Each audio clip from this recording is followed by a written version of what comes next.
Welcome to Mornington. This is our own home and our own feature wall. It's a space that was designed and built as a family. Our children got involved and we all had a say in what happened here.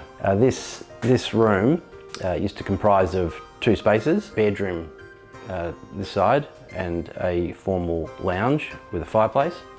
Wall ran through the middle and there was a window and small spaces, dark and sort of fairly dark spaces. The renovation took out this main feature wall, support structures through. The existing cornice line from this room has been wrapped around the rest of the room. There's been French doors added to the north facing side, so lots of natural light. The existing fireplace was kept, and we fabricated a steel surround.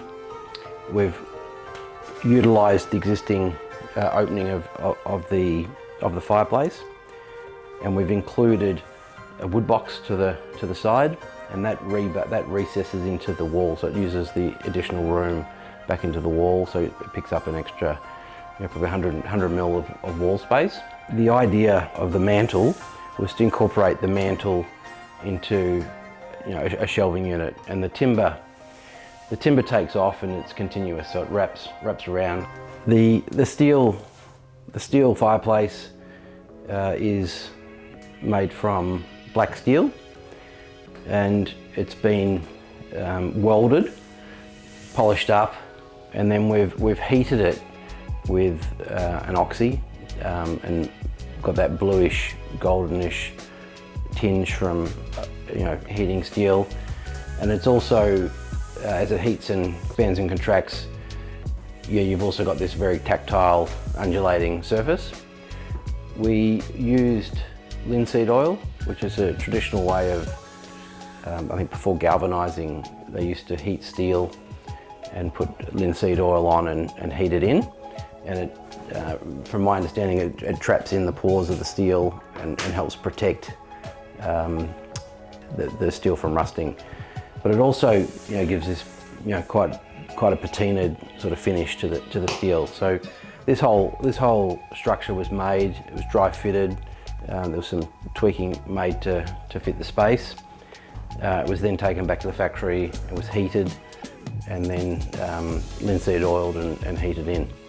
And then it was brought back to site and fitted in its final location. In the main opening of the fireplace, we've run returns, and we've created like a cavity slider pocket on the sides, and we've got a rebate along the top which takes the track for this chain curtain. So that pulls across. So you can leave the fire unattended, and just a nice detail rather than a big heavy screen. So that all folds back to the sides. This is a typical builder's project. The hearth here is still original. That's going to be changed at some point into a earthen hearth. So it'll run from these lower cabinets, and there'll be a small groove in the back where the chain curtain sits. So unfinished project, but we will get there. And then we've wrapped this Tassie oak shelving unit, and that snakes its way up through the wall, and it forms the mantelpiece of the fireplace. It changes in dimension, so we start with a small 10mm inset from the face of the steel fireplace surround. It then comes back, returns, and then from that point it actually comes out at an angle, so it grows in depth. So we've got a nice overlay protrusion over the mantelpiece of the fireplace, and then it stays at this depth until the end section here, and then we continue up and we come back to a much narrower section, and then that stays at the same depth as it snakes its way around and then finishes in the upper wall.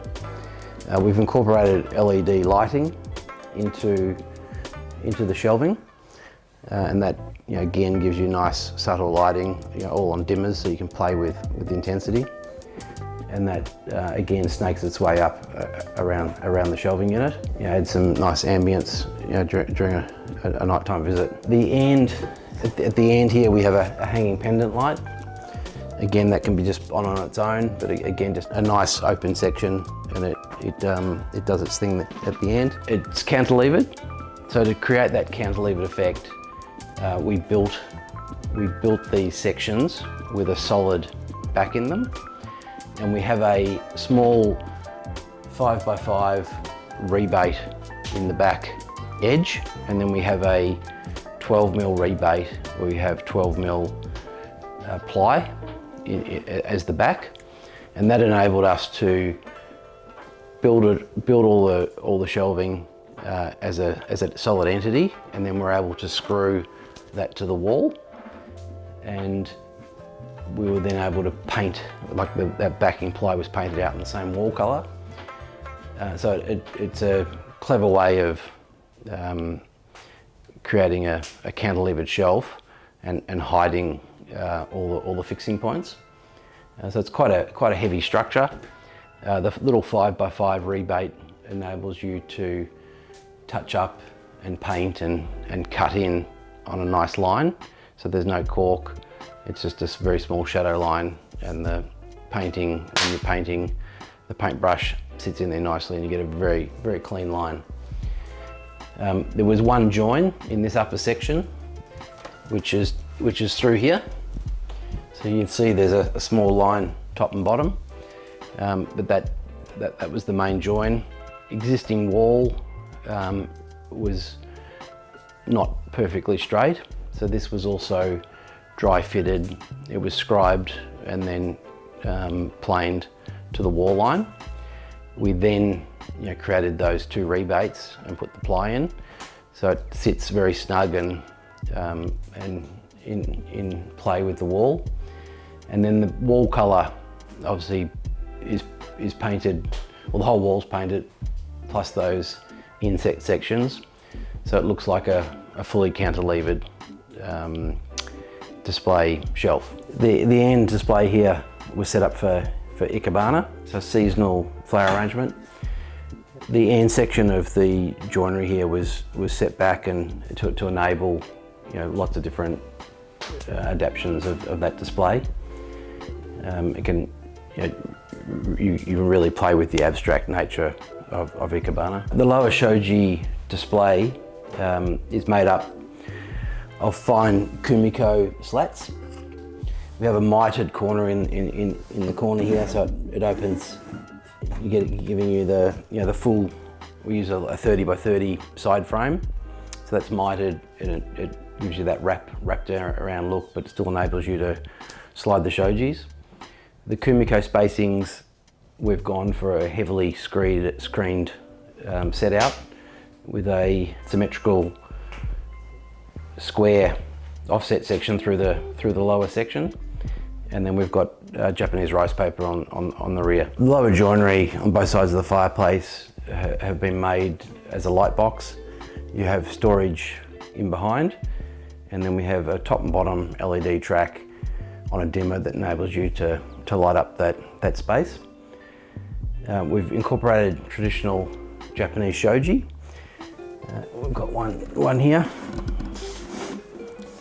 Bottom top rail, kumiko slats through the mid, and then we've created a tight layout with an offset to create a symmetrical square right through. The kumiko slats are half mortised, and they're woven, so the long run is checked under, over, and the idea of weaving for kumikos is that as timber moves, it's balanced up because it's moving against the following weave. So that, and then on the rear we have Japanese rice paper, And then we have an overlap seal that just stops light flooding out on the overlap joins. The shoji is set up in a traditional manner, so you have a lower, it's timber on timber track, so the top track has a deeper rebate, and the screen pushes up into it and then drops down onto the lower track, and then you're running timber on timber. So a nice element to any joinery. Speaker positions up top, got a plant ring along the top, and then it's a display piece. The end section, a little book display, so multi-purpose space, but really interactive, and joins the spaces nicely. Natural materials. The floor here is a Vic Ash existing floor. It ties in nicely with those lighter tones. It brings the space together. The TV is always a contentious point, I think, of any living room design. It's often a piece that is required, but it always seems to dominate and become the focal point in a room. So I think it's always nice trying to find a creative solution to hiding or incorporating a TV where it loses that main feature. In this case, we've built a timber frame, it's a shadow frame, with a board mitered surround, which you have on typical photographic and artistic installations. So we've matched these other box frames in colour and dimension, and we've also then had the board cut to overset the TV. The image here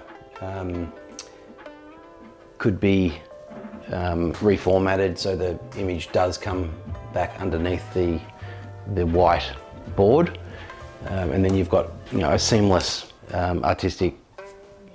seamless photographic display, really. And I think during the day they read the same. At night, obviously, this is brighter and stands out, and this can also be used with a revolving imagery, so you've got a bit of a movement and change in the display. The feature wall here, the upper section, was initially designed on paper. We then mocked that up in situ, and the whole family were able to look at the wall and play around with proportion and aesthetic. And I think it's nice to be able to finesse some of those design elements in situ, and gives everyone an opportunity to really feel a space. I think looking at it on plan view doesn't work for everyone, and I think it's always good to be open to design change and finesse in situ. Big believer on that concept. I think filling a space is a critical element. This Tassie oak shelving unit, we had blue masking tape. The whole thing was mocked up, and then the final design was locked in from there. Back again, we've just closed the curtains and dimmed the light to try and give you an idea of the nighttime aesthetic. Lower, subtle lighting in the light boxes, shoji faced, sliding doors, storage behind, nice low ambient light, doubles up as a night light at night for navigating the space. The main shelving LED strip wraps its way around the space. Subtle lighting on display pieces and some ambient light for the room. The end hanging pendant, again, so three circuits of light, all on dimmers. Overhead lights are off, but overhead lights to light the space as required if you're reading. And obviously ambient light in the fireplace. Active fireplace. It's a 42-degree day in Victoria, Australia. but we thought we'd light the fire because we like a bit of heat in our lives. When you have a fire, normally you need a glass of red wine and a cheese platter. A bit earlier in the day for that, but we do have some sake here. We're rolling? I'm out of here. Back to bed.